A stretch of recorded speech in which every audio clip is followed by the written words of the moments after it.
Assalamualaikum warahmatullahi wabarakatuh. Apa kabar pemirsa? Semoga saja kabarnya pada baik semua dan tetap dalam lindungan Allah Subhanahu wa taala. Sahabat podcast Malabi Kemendak Mamuju, saya Haslawati akan menemani Anda dalam perbincangan kali ini, tentu bersama tamu yang spesial, tamu yang luar biasa, sosok yang tak asing lagi dengan kita semua. Beliau adalah Ketua Ikatan Penyuluh Agama Republik Indonesia atau yang biasa disebut IPARI, dan beliau itu adalah Samsul Alam Arsyad SOSI. Baik pemirsa, saatnya saya akan berbincang-bincang dengan beliau. Assalamualaikum Pak Ustaz. Waalaikumsalam warahmatullahi wabarakatuh. Apa kabar ini Pak Ustaz? Alhamdulillah kabar baik. Iya, luar biasa. Memang sih kalau Ustaz Sam itu, Pak Ustaz itu ya dari auranya saja sudah nampak itu pagi-pagi sampai apapun dan dimanapun selalu cerah ceria. Barakallah. Luar biasa. Nikmat Allah ini. Selalu menampakkan rasa kesyukuran kepada Allah. Masya Allah. Luar biasa. Baik, Pak Ustaz. Ya. Oh iya, mohon maaf ini dari kemarin-kemarin saya mau menyampaikan, tapi di media inilah saatnya yang tepat untuk menyampaikan ucapan selamat ini. Ya, alhamdulillah. Pasti bingung ucapan selamat kayak apa sih? Ya, amanah. Iya.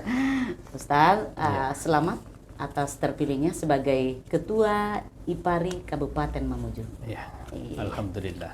Luar biasa. Baik Pak Ustaz, kita berbincang-bincang tentang IPARI ini, Ikatan Penyuluh Agama Republik Indonesia. Iya. Tujuan pemerintah itu membentuk IPARI seperti apa loh ya Pak Ustaz? Ya. Terima kasih. Saya sapa dulu sahabat podcast. Assalamualaikum warahmatullahi wabarakatuh. Waalaikumsalam warahmatullahi wabarakatuh. Segala puji hanya bagi Allah Subhanahu wa taala, Tuhan yang Maha Kuasa. Bagi yang muslim, kita berselawat kepada junjungan Rasulullah Muhammad sallallahu alaihi wasallam. Ya, di tanggal 4 Oktober kemarin oleh hasil musyawarah di tingkat kabupaten diserahi kepada saya satu amanah yang bagi saya ini adalah sebuah kesempatan untuk kita bersama-sama berkarir, menunjukkan kreativitas kita. Jadi ini organisasi yang bersifat inspiratif, bagaimana kita membangun satu kekuatan yang lahir dari berbagai elemen, unsur agama maupun budaya. Jadi meskipun di dalam nurani saya ini tidak mudah. Membawa menahkodai satu organisasi itu tidak mudah ketika di dalam jiwa kita ini terpatri satu sikap tanggung jawab. Karena kita harus bertanggung jawab secara organisasi. Di dalam organisasi itu bukan hanya ketua, sekretaris, dan bendahara. Apalagi ini akan mengakomodir dari berbagai agama. Jadi olehnya itu organisasi IPARI ini bukan hanya sebuah organisasi yang menambah deretan organisasi sebelum yang melekat pada Kementerian Agama atau disebutnya organisasi profesi.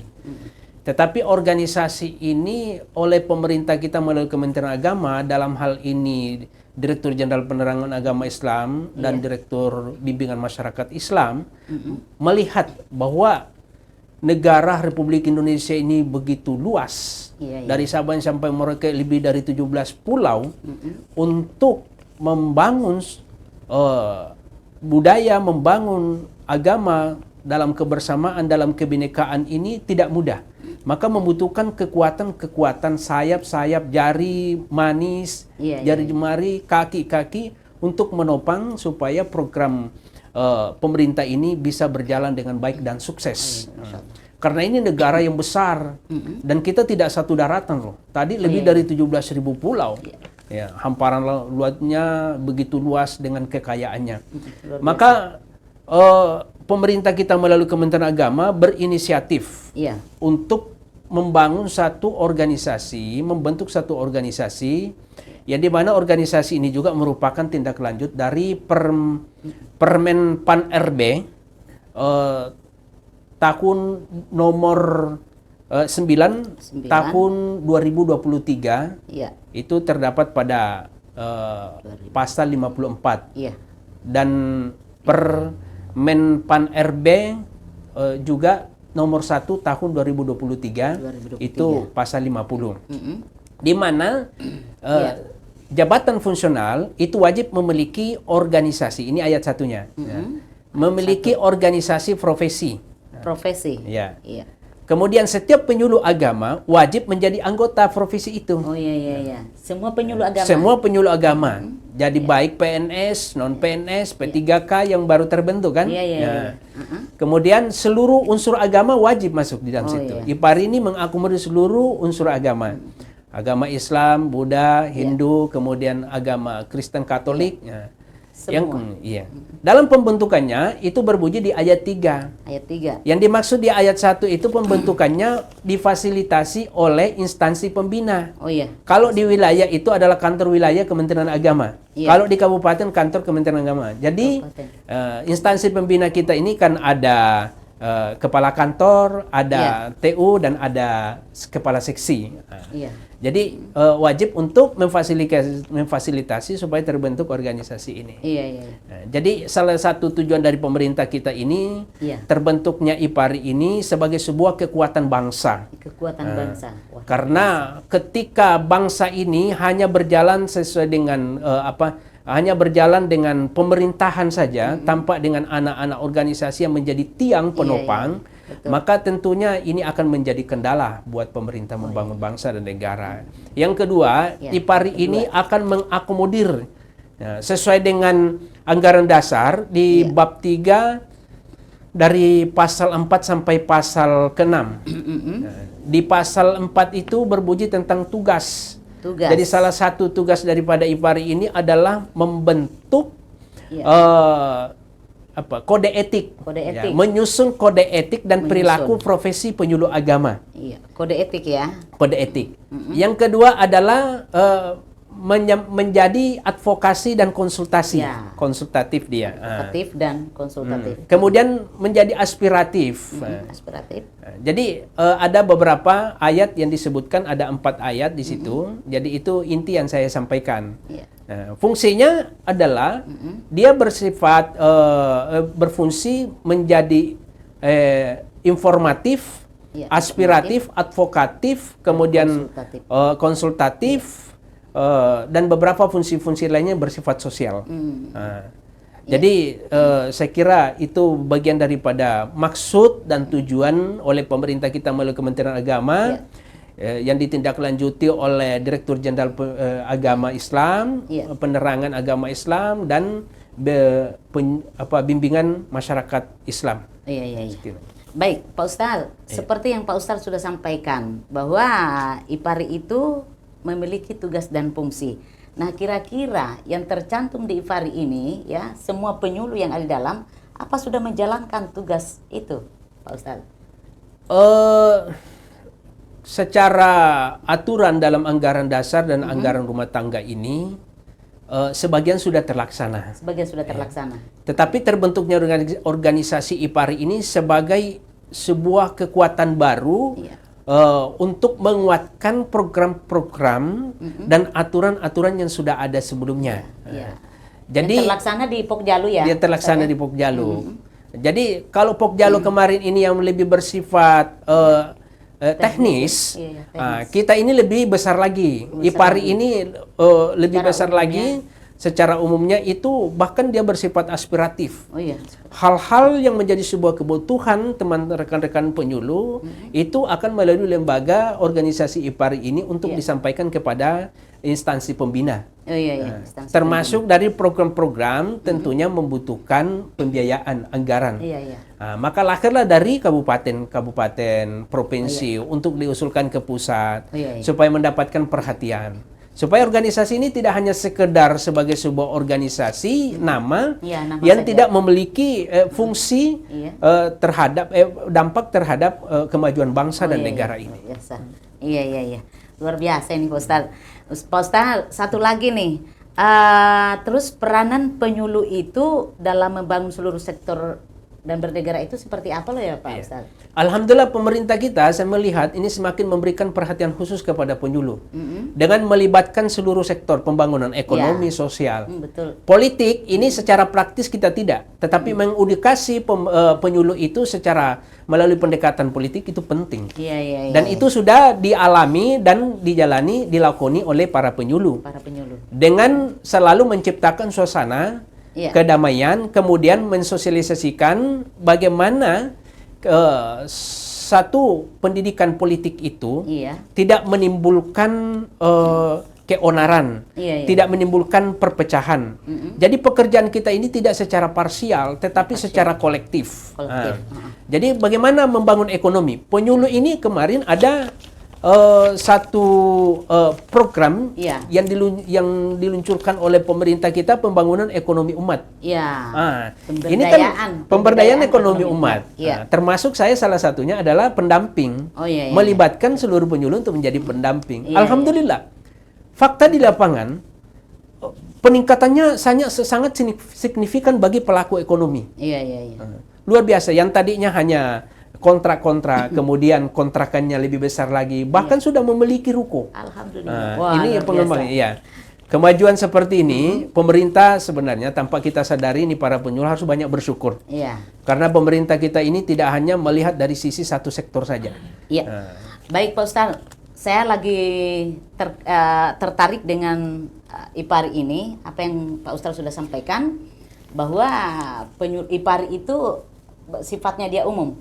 Nah, kira-kira Pak Ustadz, kita melihat lagi IPARI ini bagaimana menyikapi jika yang selama ini penyuluh dianggap, ya apa sih penyuluh itu? Ya, perginya pun menyuluh pasti rame-rame atau bagaimana? Atau ada bagaimana caranya menyikapi ini Pak Ustadz? IPARI menyikapinya. Silakan. Saya kira begini, suara-suara yang miring itu bagian daripada dinamika kita dalam berdakwah. Iya, tantangan. Bagi saya tidak perlu kita sikapi, kita berjalan seadanya, tujuan kita karena lillahi ta'ala, tujuan kita ikhlas beramal. Jadi kata-kata ikhlas beramal itu pun kemarin kita membangun satu kreativitas dan mencoba untuk membentuk lagu. Lagu Mars mengutulkan ke pusat, lagu Mars dan himne. Dan itu rekamannya juga dilakukan di tempat ini. Itu lagu tidak hanya dibuat dalam bentuk bahasa-bahasa syair saja. Tetapi kita menggunakan bahasa idiom, kemudian dengan sajak AB-AB. Jadi tidak semudah itu, karena ini adalah terjemahan dari logo, terjemahan dari maksud dan tujuan daripada IPARI itu sendiri. Merubah satu kata saja, merubah satu kata itu bisa merubah notasi dan lirik. Nah, jadi tidak semudah itu. Jadi makanya ada untuk mengawal hasil kreativitas teman-teman ini, itu kan ada Undang-Undang Hak Cipta. Jadi Undang-Undang Hak Cipta nomor 28 tahun 2014 itu luar biasa. Kalau dia memenuhi syarat pasal 9 ayat 3, itu dendanya luar biasa, 400 juta loh. Penjara kurang lebih 10 tahun. Jadi hanya merubah kata. Karena kenapa? Itu adalah kreativitas. Itu adalah hasil dari sebuah pemikiran dengan melibatkan akal, pikiran, dan rasa, sentuhan di fakta-fakta yang terjadi. Tapi saya sempat mendengar itu loh Pak Ustadz, himnenya itu, marsnya itu, IPARI cukup luar biasa. Satu kalimat yang membuat saya tersentuh betul, yaitu semua agama berbeda bahasa, ras, kemudian agama, tetapi disatukan dalam Bhinneka Tunggal Ika. Satu dalam Bhinneka Tunggal Ika. Jadi bahasa, agama, kemudian budaya ya, etnis, itu betul. Satu dalam Bhinneka Tunggal Ika. Luar biasa itu lagu marsnya Ustaz. Kira-kira kita menyinggung sedikit tentang marsnya ini, sudah di orbit atau bagaimana? Ya, kemarin kita sudah kirimkan ke IPARI Pusat, kita tinggal menunggu tanggapan, dan rekan-rekan yang kemarin dapat respon di kabupaten dan provinsi lain, sangat responnya respon positif. Karena kenapa? Memang dari kita tidak hanya sekedar mengarang, tetapi membaca dulu apa tujuan dari IPARI dengan melihat simbol atau logo. Lalu kemudian kita terjemahkan dalam bahasa lagu. Setiap kalimat, setiap kata itu memiliki ketukan, namanya notasi, notasi. Ketikan dan lirik.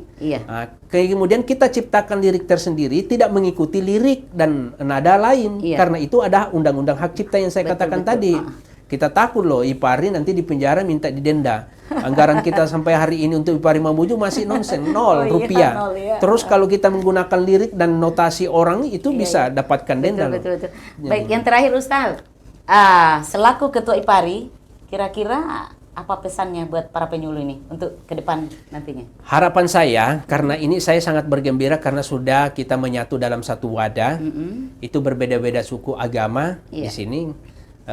Etnis, harapan saya bekerjalah karena kita memegang satu, di pundak kita ada amanah. Iya, iya, betul. Wujudkan cita-cita bangsa, negara dalam bingkai kebinekaan. Kemudian harapan kita agama ini bisa menjadi sebuah pemersatu.